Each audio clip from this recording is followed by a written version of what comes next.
like the old song says, is your all on the altar of sacrifice laid? A lot of people will say, I put my beer on the altar or my cigarettes on the altar. That's not what this is talking about. Putting something on the altar is something like Abraham put his son on the altar.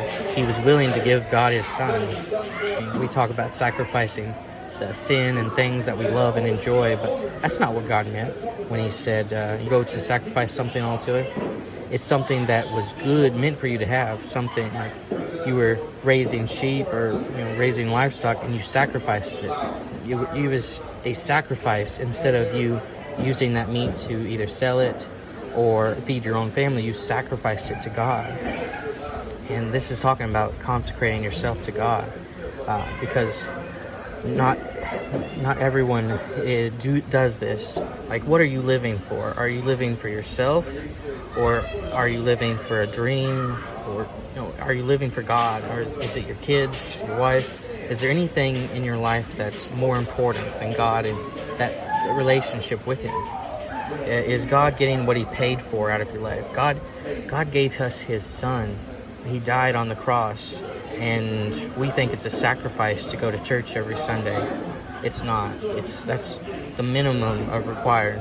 I mean, God talked about the servant that said, who in that parable, the servant who did everything that his master said of him, and at the end of the day, that servant was unprofitable.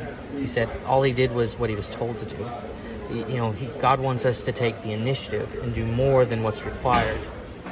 Like Paul, he went above and beyond. I mean, he was stoned at that city once where he was preaching the gospel. He was stoned, and they thought he was dead, so they dragged his body out of the city and left it there, and left his carcass in the desert. And he was still alive.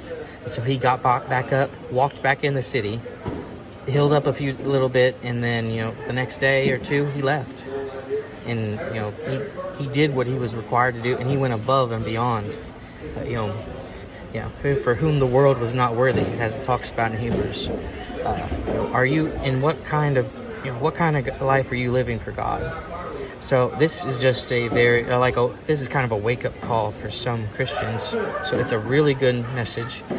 This was originally preached as messages, and then Brother Corle here, he put these into a book form so that they would be easier to read for some folks. Because some people, like I like to read books, and it's easier either to listen to it or to read it, read a physical book. So that's a little easier for me to read.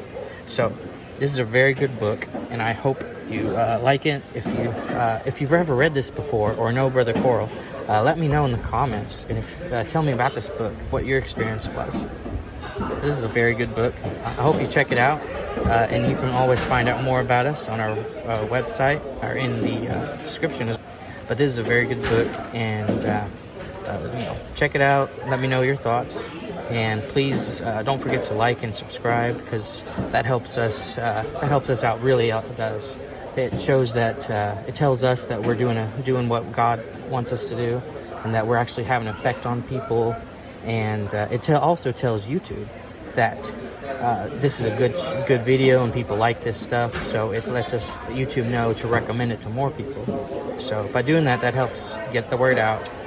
So thank you for your time, and Lord willing, we will see you in the next one.